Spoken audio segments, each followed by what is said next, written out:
بسم اللہ الرحمن الرحیم۔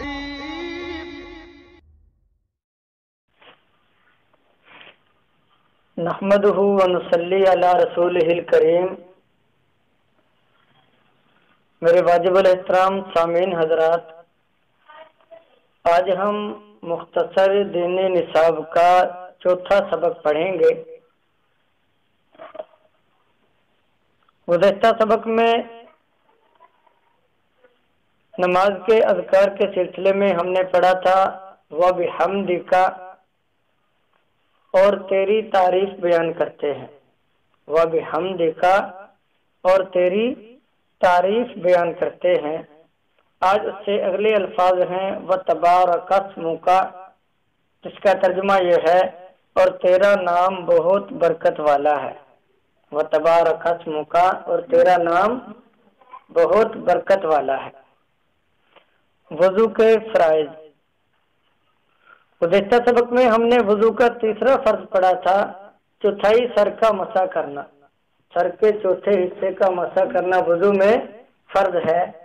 آج کے سبق میں وضو کا چوتھا فرض بیان کیا جا رہا ہے، دونوں پاؤں ٹخنوں سمیت دھونا۔ دونوں پاؤں ٹخنوں سمیت دھونا وضو میں فرض ہے۔ تو وضو کے کل 4 فرائض ہیں۔ وضو کا پہلا فرض اپنے منہ کو دھونا وضو کے اندر فرض ہے۔ منہ کا دھونا وضو میں فرض ہے، اور منہ کہاں سے کہاں تک دھونا ہے؟ پیشانی سے لے کر جہاں سے بال شروع ہو رہے ہیں تھوڑی سے نیچے تک، اور ایک کان کی لو سے دوسرے کان کی لو تک، یہ وضو کے اندر دھونا فرض ہے۔ وضو کا دوسرا فرض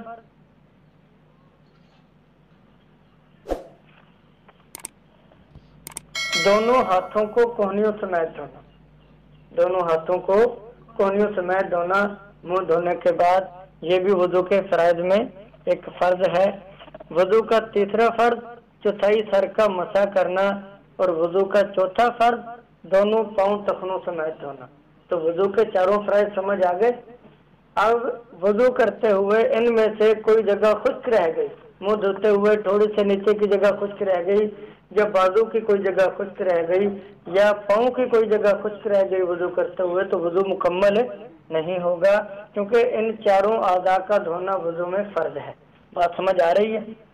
آج کے سبق کی حدیث مبارکہ حضرت عثمان رضی اللہ تعالیٰ عنہ سے روایت ہے کہ نبی کریم صلی اللہ علیہ وسلم نے ارشاد فرمایا، ما من امرئ تحضره صلاة مکتوبۃ فیحسن وضوءها وخشوعها ورکوعها الا كانت کفارۃ لما قبلها من الذنوب ما لم یؤت کبیرۃ۔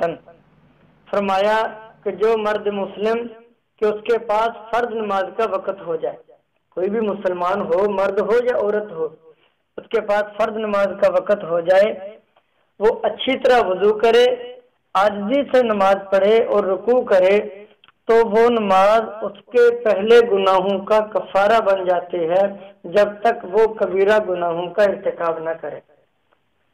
یعنی اچھی طرح وضو کر کے عاجزی کے ساتھ نماز پڑھنے سے انسان کے صغیرہ گناہ معاف ہو جاتے ہیں، لیکن کبیرہ گناہ یہ بغیر توبہ کے معاف نہیں ہوتے۔ جو کبیرہ گناہ ہیں وہ بغیر توبہ کے معاف نہیں ہوتے، اس سے صغیرہ گناہ معاف ہو جاتے ہیں۔ بات سمجھ آ رہی ہے؟ آج کے سبق کی مسنون دعا مسجد میں داخل ہونے کی دعا ہے۔ جب آدمی مسجد میں داخل ہو تو کیا پڑھے؟ اللہم افتح لی ابواب رحمتک، اللہم افتح لی ابواب رحمتک، جس کا ترجمہ یہ ہے، اے اللہ میرے لیے اپنی رحمت کے دروازے کھول دے۔ اے اللہ میرے لیے اپنی رحمت کے دروازے کھول دے۔ اللہ تبارک و تعالیٰ میں دین کی صحیح سمجھ عطا فرمائے۔